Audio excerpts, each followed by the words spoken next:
오늘은 조금 긴 이야기를 해보려 합니다. 아마 이 시간을 퇴근길에 듣고 계신 분도 계실 것이고, 잠들기 전 불을 끄고 누운 상태에서 이어폰을 꽂고 계신 분도 계실 겁니다.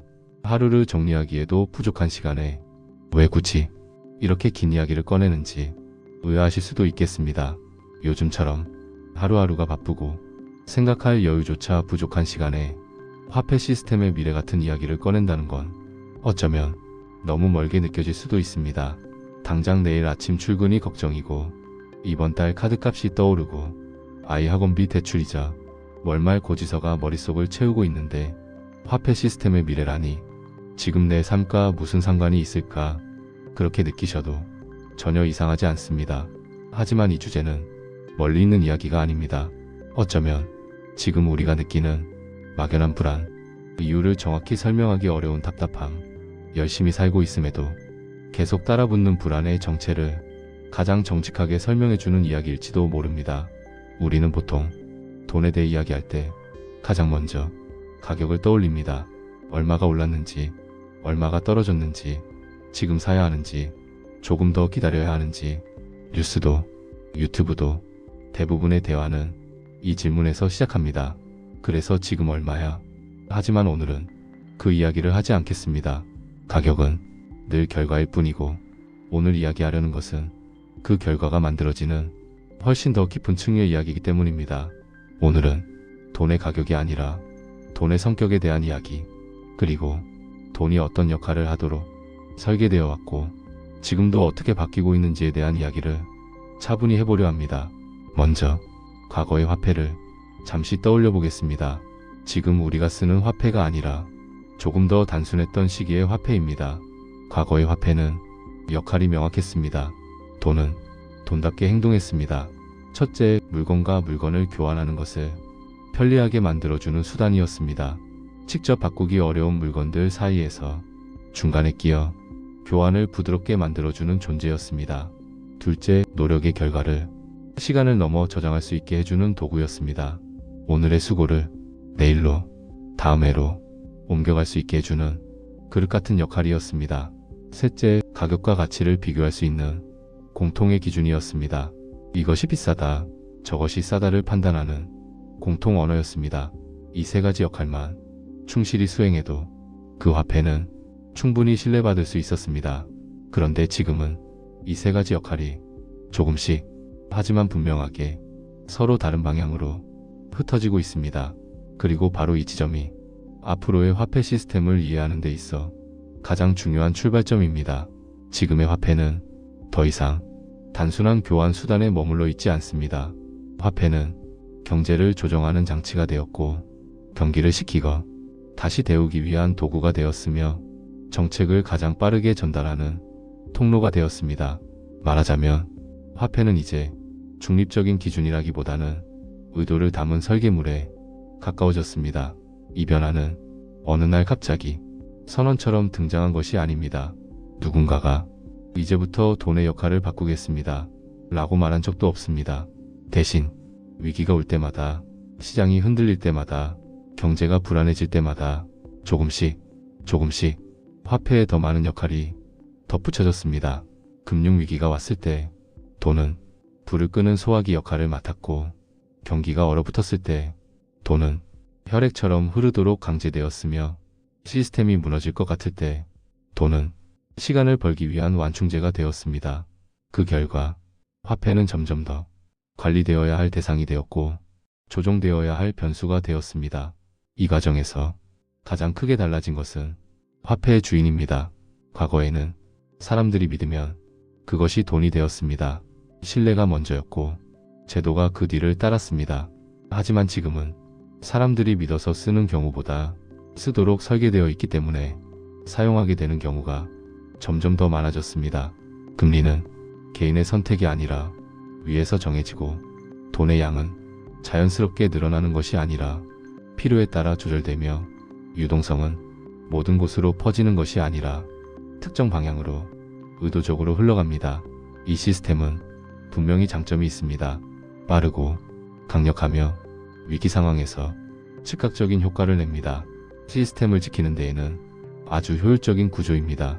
하지만 동시에 이 시스템은 모든 사람에게 똑같이 작동하지 않습니다. 누군가는 변화에 초입해서 가장 먼저 혜택을 체감하고 누군가는 그 영향이 생활비와 물가로 나타날 때까지 한참을 기다려야 합니다. 그래서 체감은 사람마다 다르고 이해는 점점 더 어려워집니다. 그래서 요즘 이런 질문이 점점 더 자주 등장합니다. 분명히 열심히 살고 있는데 왜 점점 더 불안해질까요? 이 질문은 게으름의 고백이 아닙니다. 무능의 증명도 아닙니다. 오히려 화폐 시스템이 사람들에게 요구하는 역할이 이미 바뀌었음을 몸으로 느끼고 있다는 신호에 가깝습니다. 앞으로의 화폐 시스템에서 가장 먼저 그리고 가장 분명하게 나타날 변화는 속도의 분리입니다. 일상에서 쓰이는 돈은 점점 더 빨라질 것입니다. 결제는 거의 즉시 이루어지고 이동은 실시간으로 처리되며 지연과 불확실성은 시스템 차원에서 최소화될 것입니다. 이 돈은 빠르게 들어왔다가 빠르게 나가도록 설계된 돈입니다. 하지만 이 빠른 돈은 오래 머무르기 위한 돈은 아닙니다. 반대로 가치를 오래 저장하는 역할은 점점 다른 형태의 자산으로 이동하고 있습니다. 사람들은 공부해서가 아니라 본능적으로 느끼고 있습니다. 이 돈은 오래 쥐고 있기엔 불안하구나. 그래서 돈은 통과시키고 다른 무언가에 시간을 실으려는 행동이 자연스럽게 늘어났습니다. 이것은 투자 열풍이 아니라 적응입니다. 두 번째 변화는 통제의 강화입니다.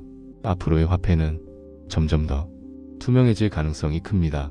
누가, 언제, 어디서, 어떤 목적으로 돈을 사용했는지가 점점 더 명확히 기록됩니다. 이 변화는 분명히 많은 문제를 해결합니다. 범죄를 줄이고 세금을 공정하게 만들고 정책의 전달력을 높입니다. 하지만 동시에 이 투명성은 선택의 자유를 조금씩 조용히 제한할 수도 있습니다. 돈이 완전히 개인의 영역이 아니라 시스템의 일부가 되기 때문입니다. 이 변화는 옳고 그름의 문제가 아니라 우리가 어떤 방향으로 이동하고 있는가의 문제입니다. 세 번째 변화는 기준의 이동입니다. 화폐의 양이 늘어나고 정책이 반복되면서 사람들은 점점 혼란을 느끼기 시작합니다. 지금 오르는 것이 정말 가격인지 아니면 기준 자체가 조금씩 흔들리고 있는 것인지 이 혼란이 계속되면 사람들의 질문은 자연스럽게 바뀝니다. 얼마가 되었나요? 에서 이건 변하지 않나요? 로 이 질문의 변화는 아주 중요합니다. 이것은 투자의 질문이 아니라 삶의 기준에 대한 질문이기 때문입니다. 앞으로의 화폐 시스템은 하나의 답으로 통합되지 않을 가능성이 큽니다. 대신 역할별로 분화된 구조가 될 것입니다. 일상적인 소비를 위한 돈, 정책과 시스템을 위한 돈, 그리고 시간을 저장하려는 기준 자산. 사람들은 하나의 화폐로 모든 문제를 해결하려 하지 않을 것입니다. 이미 우리는 그렇게 살고 있습니다. 월급은 머무르지 않고 흘러가고 저축은 안정의 상징이 아니라 고민의 대상이 되었습니다. 이것은 이상한 일이 아닙니다. 시스템이 바뀌면 사람의 행동도 자연스럽게 바뀌게 되어 있습니다. 이 변화 속에서 가장 중요한 것은 정보의 양이 아닙니다. 어떤 화폐가 더 좋다는 주장보다 그 화폐가 어떤 역할을 수행하도록 설계되어 있는지를 이해하려는 태도입니다. 화폐 시스템의 변화는 항상 조용하게 진행됩니다. 신문 일면이 아니라 일상의 감각에서 먼저 나타납니다. 왜 이렇게 숨이 막힐까? 왜 이렇게 불안할까? 이 감각은 개인의 실패가 아니라 기준이 이동하고 있다는 아주 솔직한 신호입니다. 앞으로의 화폐는 더 편리해질 것입니다.